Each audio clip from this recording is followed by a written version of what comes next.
dapat gawin yan, ituloy na nila ang kaso. Kasi marami ang testigo.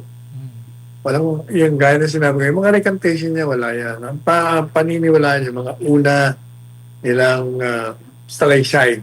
Kaya kung ako ombudsman, if they really have the case, i-file na nila nang malaman na natin ang katotohanan. Hindi raw nababahala ang dating mga sundalo o ang Brave 18, mga dating security ni resigned Congressman Zaldico matapos nga mag-recant o bawiin yung ng isa pa nilang kasamahan ang salaysay sa maleta delivery scheme sa ilang politiko at opisyal ng bansa. Nanindigan din ang grupo na totoo ang kanilang mga revelasyon. Narito balita ni Margot Gonzalez.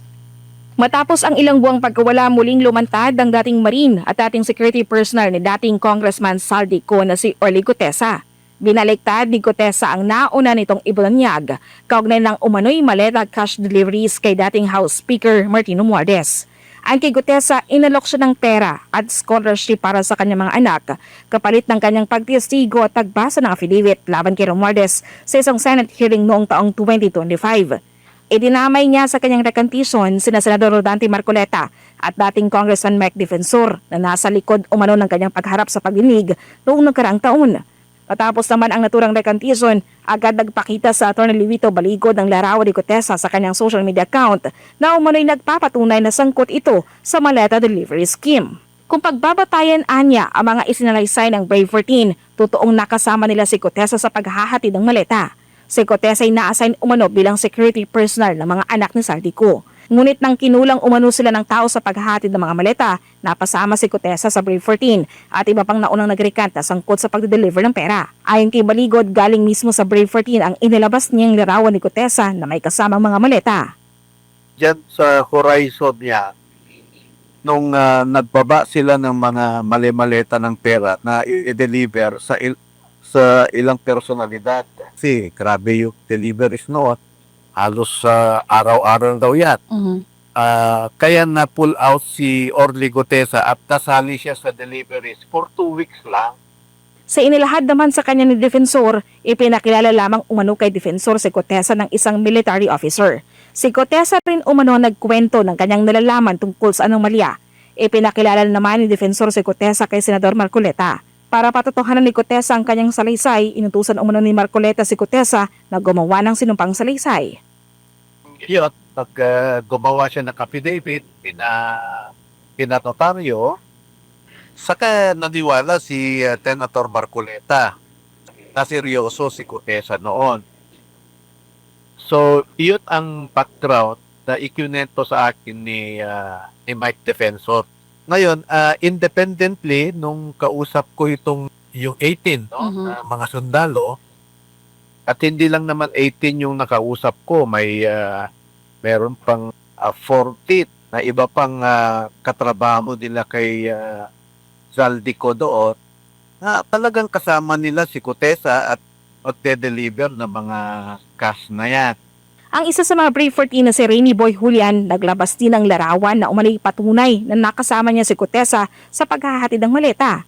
Nakakalungkot at nakakadismayaan niya ang ginawa nitong pagbaliktad. Hindi na alarma ang kampo ng Brave 14 sa recantation ni Gutesa at ng mga nauna pang nagrecant dahil meron daw silang sapat na ebidensya kaugnay ng kanilang mga aligasyon.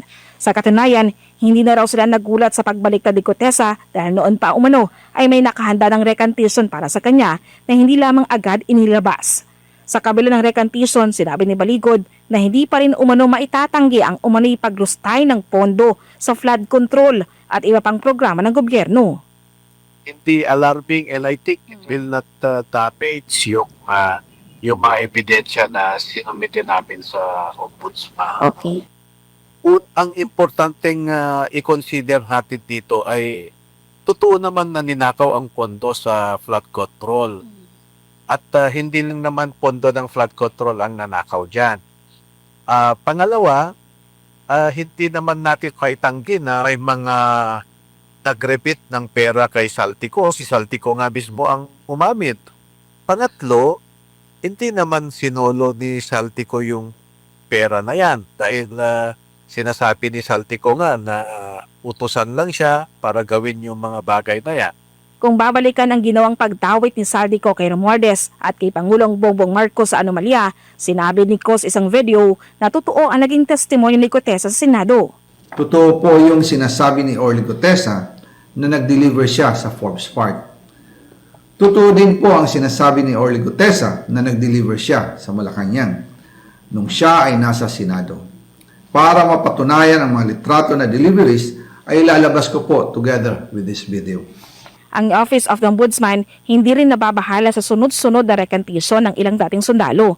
Sa isang payag, sinabi nitong hindi nabago ang rekantisyon sa mga high-profile case at isa lamang umano itong classic pressure tactic.